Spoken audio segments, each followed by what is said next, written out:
സർക്കാർ എല്ലാ അതിർവരമ്പുകളും വിട്ട് സംസ്ഥാനത്തോടുനീളം മദ്യശാലകൾ യഥേഷ്ടം അനുവദിക്കുകയാണെന്നും ഇത് നാടിന് ഭീഷണിയാണെന്നും ബിഷപ്പ് മാർ ജോസഫ് കല്ലറങ്ങാട്ട് പറഞ്ഞു. കേരള കത്തോലിക്ക സഭയുടെ മദ്യ ലഹരി വിരുദ്ധ ഞായറിന്റെ ഭാഗമായി പാലാ രൂപതാ സമ്മേളനം പാല ലാലം പുത്തമ്പള്ളി ഹാളിൽ ഉദ്ഘാടനം ചെയ്യുകയായിരുന്നു ബിഷപ്പ്. മദ്യം ഒരു പാനീയമല്ല, അത് കുടുംബത്തിന്റെ കണ്ണീരാണ്. ഒട്ടേറെ വീട്ടമ്മമാർ പേടിച്ച് വീട്ടിൽ കഴിയുന്നു. ലഹരി ഒരു സാമൂഹിക പ്രതിസന്ധി മാത്രമല്ല, വളരെ ആഴത്തിലുള്ള ആത്മീയ പ്രതിസന്ധി കൂടിയാണെന്നും ബിഷപ്പ് പറഞ്ഞു.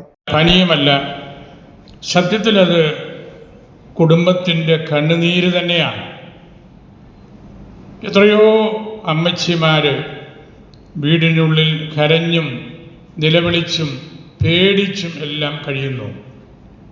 ഭർത്താവ് അല്ലെങ്കിൽ മക്കൾ മദ്യപിച്ചിട്ട് വരുമ്പോൾ ഒരു സ്നേഹ കൂട്ടായിരിക്കേണ്ട ആ വീട്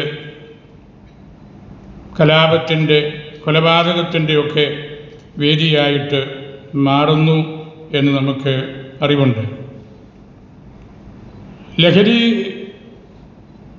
ഒരു സാമൂഹിക പ്രതിസന്ധി മാത്രമല്ല, വളരെ ആഴത്തിലുള്ള ഒരു ആത്മീയ പ്രതിസന്ധി കൂടിയാണ്.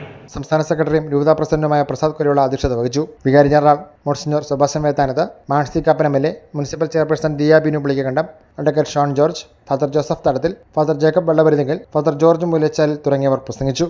ന്യൂസ് ബ്യൂറോ, പാല.